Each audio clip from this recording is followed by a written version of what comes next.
salaamaaleykum chers téléspectateurs yéen ñu ñuy safo di ñu seetaan ci Leral TV tey nag dañoo déplacé wu ñëw fii ci Guédiawaye ci Sam Notaire fekkee li nga xam ne mooy reboisement ci littoral bi ndaxte dañoo xam ne déjà le président Macky Sall dafa lancé benn message boo xamante ne daanaka nit ñi nañu jëmbat garab lu am solo jeunes littoraux yi nag ñoo nga xamante ne daanaka taxawu ñun bu baax loola moo tax tey ñu ñëw fii fekkee lii nga xamante ne maanaam jeunes yi ñuy former les 20 jeunes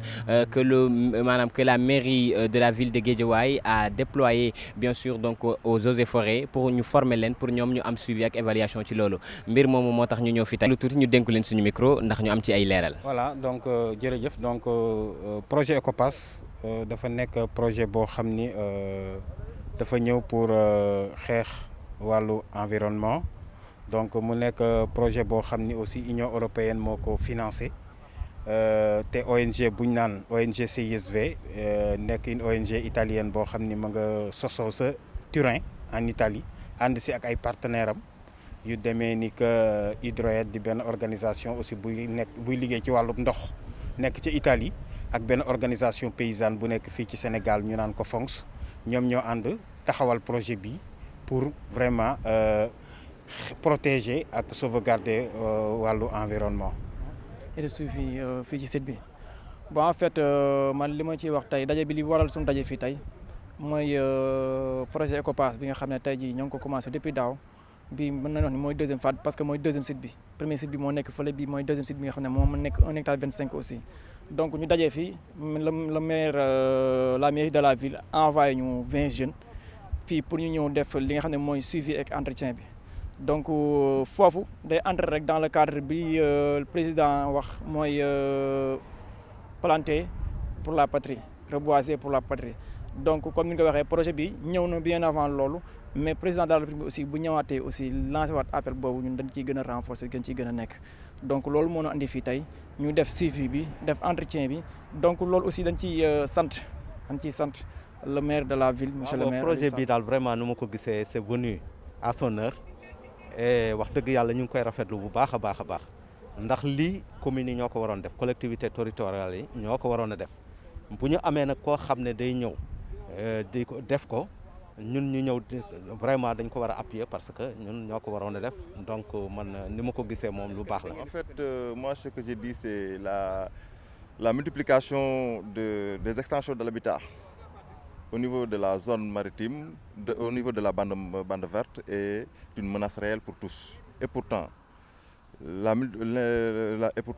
l'implantation des habitations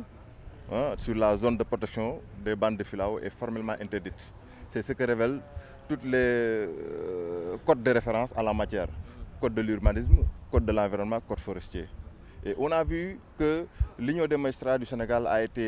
le président de Macky Sall a donné 4 hectares 200 à l'Union des magistrats du Sénégal au niveau de la bande verte. Ce qui dit que ces gens vont venir s'implanter ici alors que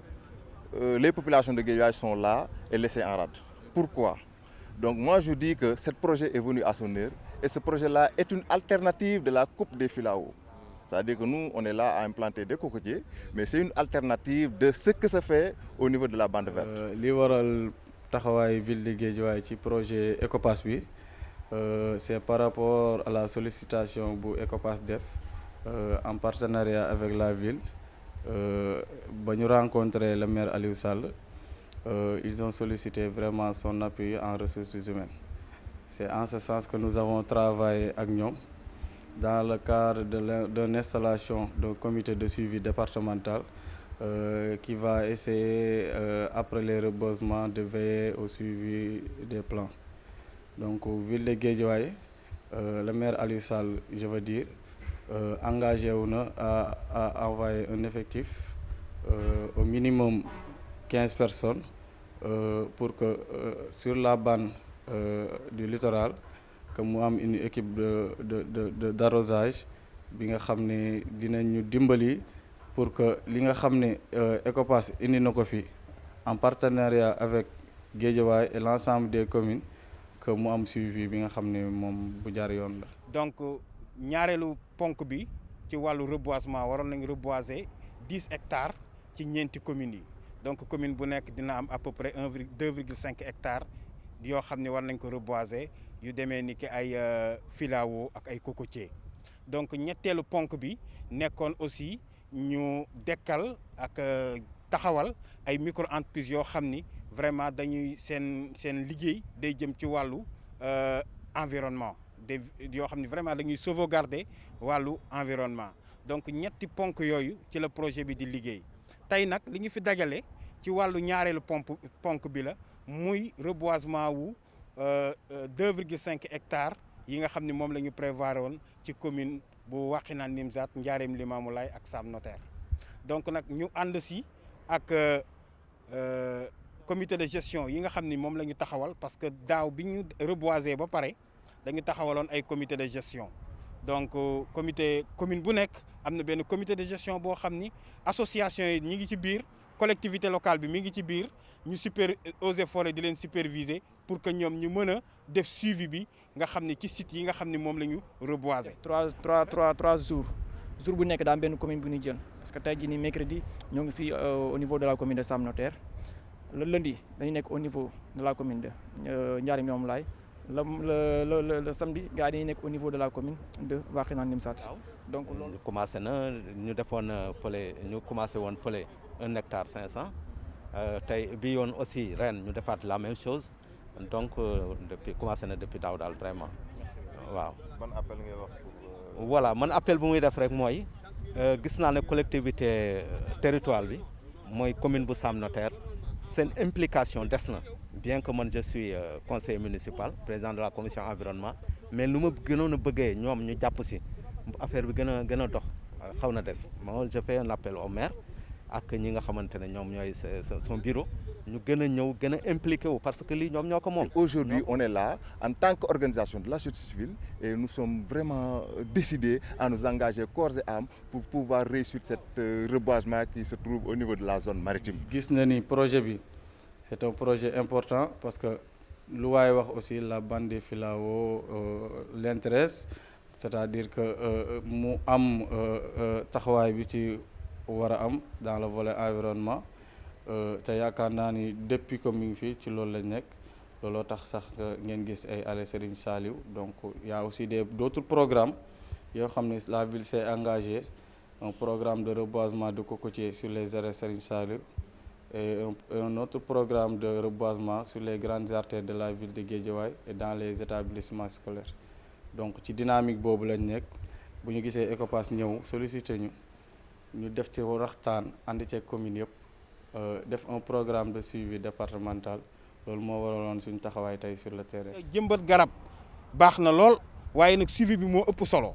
donc ñoom it ñu ñëw waroon ni dañ ciy jàpp ci wàllu suivi bi tey nag ñu tase woon fi pour accueillir équipe boobu nga xam ni moom la ville de Guédiawaye mettre à notre disposition pour que ñoom ñu mën ñu accompagner ci arrosage bi ànd ci ak comité de gestion bi nga xam ni ñoo nekk sama wet ak service eaux et forêts bi nga xam ni ñoom ñooy superviser liggéey bi nga xam ni moom la ñuy def. waaw sama moromu jeunes yi message bi ma leen di lancer mooy lii nii engagement citoyen la laaj parce que boo xoolee bande verte bi wala littoral bi ñun ñëpp ñoo ko moom l'environnement concerne nous tous donc ku ci nekk am nga sa benn pierre à l'édifice boo ci mën a war a apporter ndax lu ñëpp bokk ñëpp doon ko war a maanaam saytu def ci seen loxo loolu mooy tax mu gën a jëm kanam. je fais un appel au maire ak ñi nga xamante ne ñoom ñooy son bureau ñu gën a ñëw gën a impliqué wu parce que lii ñoom ñoo ko moom ñoo ko waroon a def suñu amee ñu koy def wax dëgg yàlla kooku c'est salutaire donc loolu man appel boobu laay def ñu gën si dugal seen loxo comme maire de la ville nu mu def. ñoom itam mën nañu def lu mel noonu lu appel boobu laa amoon bu may def. Le message que je lance à l'endroit de mes pairs jeunes, à l'endroit des organisations de la société civile, c'est de venir en appoint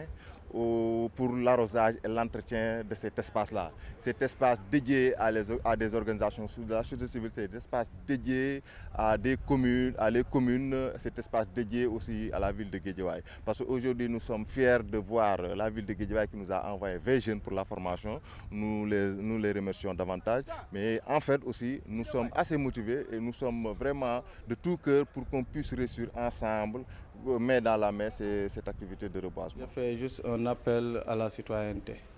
parce que quoi qu'on puisse dire tey si on veut vraiment protéger notre écosystème il faut que ku nekk ci ñun bay ci waaram ci loolu aussi yaakaar naa ni toppatoo environnement bi ba mu set ci la bokk waaye aussi saxal ay garab ci la bokk. dañuy gis ni à chaque fois